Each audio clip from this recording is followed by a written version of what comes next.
Bonsoir les petits potes. Sachez que cette vidéo n'était absolument pas prévue, mais j'ai vu que beaucoup de gens l'ont partagée. Je me suis dit, est-ce que j'y vais? Je vais faire un bruit bizarre, mais est-ce que j'y vais ou pas? Et j'y suis allé. Il y a un site web qui a été créé par Disney du nom de theinvasionhasbegun.com.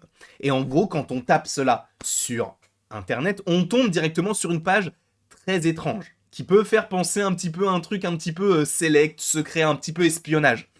Il te suffit du coup de rentrer un code dans la barre de recherche et après tu tombes sur un extrait de la série de à peu près 5 minutes. 5 minutes qui sont hyper intéressantes à analyser. Alors je ne vais pas vous le montrer là, puisque ce serait dévoiler une partie de l'intrigue. Par ailleurs, si tu ne veux absolument rien savoir concernant cet extrait, quitte la vidéo dès maintenant. Par ailleurs, petit logo à l'appui, ça fait toujours plaisir, il est en très bonne qualité, même si bon, t'as les barres noires au-dessus et en dessous, ce n'est pas très grave. Mais quoi qu'il en soit, oui, on a eu des petites informations très intéressantes concernant Secret Invasion. Donc si tu ne veux rien savoir concernant la série qui arrive d'ici 11 jours, ça va très très vite, mais d'ici 11 jours, on aura la série Secret Invasion. Mais si tu ne veux rien savoir, quitte la vidéo dès maintenant. Dans le cas contraire, bienvenue à toi, et c'est parti pour les spoils, puisque dans cet extrait, eh bien nous avons la suite, entre guillemets, d'une sorte de petite scène que nous avions du côté du trailer, le premier notamment, avec l'agent Ross. Il se fait appeler comme ça, et c'est là que c'est hyper intéressant, selon moi. Donc on a Everett Ross qui est là, présentement, sympa, on est là, on est présent, et on va justement se diriger vers quelqu'un qui l'a contacté. Et cette personne n'est autre qu'une sorte de complotiste. On comprend que, eh bien, il a mené son enquête en se disant, mais les gars, il y a des Skrulls en fait. Parce qu'il y a eu un événement en Argentine, un événement au Luxembourg, je dis n'importe quoi, un événement au Venezuela, et tout cela, même s'ils sont loin les uns des autres, eh bien, ils sont connectés. Et Everett Ross lui dit, mais comment c'est possible?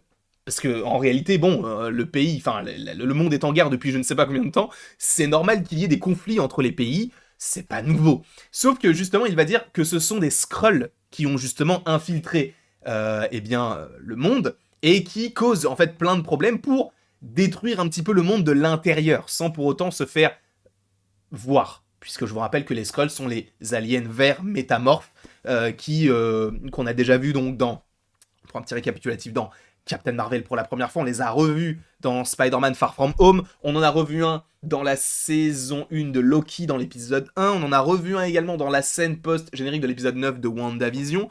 Depuis, je ne sais plus si on en a revu, mais en tout cas, évidemment, on va en voir dans Secret Invasion, puisque c'est le principe même de la série. Sachant, attention Marc-Emmanuel, que j'ai lu... Oh non, Marc-Emmanuel! Oh non, j'espère qu'il va bien. Mais du coup, j'ai lu tout simplement ce petit comics qui n'est autre que Secret Invasion. Et par ailleurs, dans quelques jours, vous aurez une petite critique, un petit avis concernant ce comics-là, en vous donnant en fait ce que j'imagine pour la série. Est-ce que ça sera calqué totalement? Évidemment que non. Vous voyez bien que par exemple là, il y a Wolverine, même si bon, ce sont des Skrulls, c'est évident qu'on n'aura pas Hugh Jackman dans la série. Donc il y a beaucoup de choses qui vont changer. Est-ce que ce sera pour le meilleur? On l'espère, bien sûr. Mais en tout cas, revenons à cette scène-là, puisqu'elle est très intéressante, puisque en gros, on a le complotiste qui dit ce sont les Skrulls, etc. Et là, l'agent Ross va dire, mais les gars, ce n'est pas possible, les Skrulls, ils sont en contact et avec Nick Fury, et de ce qu'on sait, ils sont gentils. Sauf qu'il faut rappeler que oui, ce n'est pas parce que t'as deux personnes qui sont gentilles que toutes les personnes qui sont semblables à cette personne-là sont gentilles, tu vois. Donc, évidemment, il y a des nuances à avoir. Donc, on sait à peu près comment ça pourrait se dérouler, dans le sens où, en gros, les Skrulls en ont eu marre d'attendre l'abri, la planète que leur héros... Je ne sais même plus parler. Aurait... En gros, Nick Fury et Captain Marvel devaient leur chercher une planète. Ils ne l'ont pas fait, ou en tout cas, ils ont pris leur temps pour le faire. Et donc, ils ont pris le seum, ils se sont dit, bah, les gars, pourquoi se casser la tête à aller chercher une planète qu'on va pas nous apporter? Autant aller directement sur Terre et se développer. Et justement, on ne sait pas combien ils sont, parce que là où, justement, eh bien, Everett Ross dit, bon, peut-être qu'ils sont pas beaucoup, tu vois. Eh bien, l'autre, le professeur, on va l'appeler le professeur, lui dit, mais non, mais c'est possible qu'ils soient des dizaines de milliers, on n'en sait rien, en fait, puisqu'ils sont parmi nous. Donc, on ne peut pas vraiment dire, tu vois. Et ce qui est très intéressant, c'est que, justement, on nous dit que Nick Fury est sur la base Sabre. D'accord? La base Sabre, qui, je pense, est connectée avec donc le Sword, qui n'est autre que donc la base qui est présente sur Terre, dans WandaVision, avec du coup une base qui a été créée par Maria Rambeau, Et on a vu ça avec Monica notamment, même si je suppose qu'on va la revoir, sachant que Monica est dans la base Sabre dans The Marvels. D'ailleurs, ça me fait penser que Monica sera bel et bien dans Secret Invasion, je pense. Ce ne sont que des théories, bien évidemment. Excusez-moi pour ces relents, j'en suis confus, je viens de manger. Quoi qu'il en soit, à la toute fin de cette scène-là, on apprend quand même pas mal de choses, puisqu'on apprend que eh bien, le personnage du professeur lui donne une sorte de petite plaquette un petit peu digitale en disant « Voilà leur gros coup, voilà ce qu'ils devraient préparer selon ce que j'ai imaginé ». Et là, on voit qu'Everett Ross, là, cette fois-ci, semble vraiment s'y intéresser, parce que d'habitude, il disait « Oui, mais non, ce ne sont pas les Skrulls, ils sont gentils, pourquoi est-ce qu'ils feraient ça? Nick Fury est en contact avec eux, etc.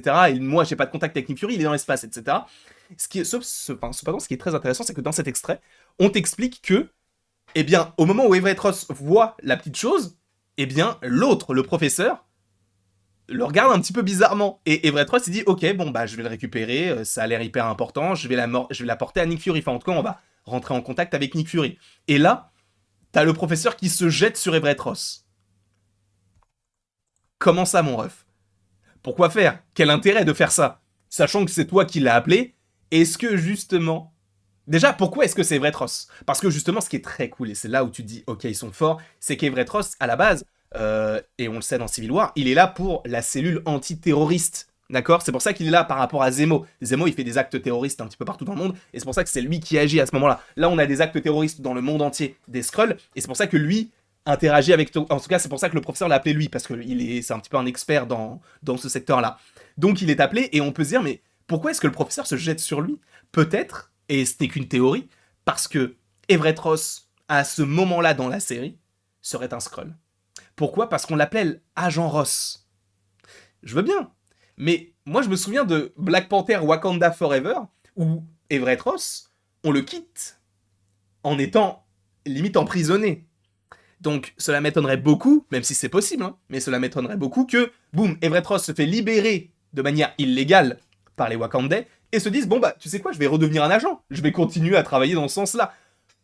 J'y crois très peu. Est-ce que justement on ne va pas nous apprendre que depuis Black Panther Wakanda Forever, Everett Ross a été capturé par les Skrulls, mis dans ces petites couvertures violettes qu'on avait déjà vues dans les trailers, et qu'au final on apprenne que c'est bien un Skrull, et que lui donc dort sous ces couvertures-là?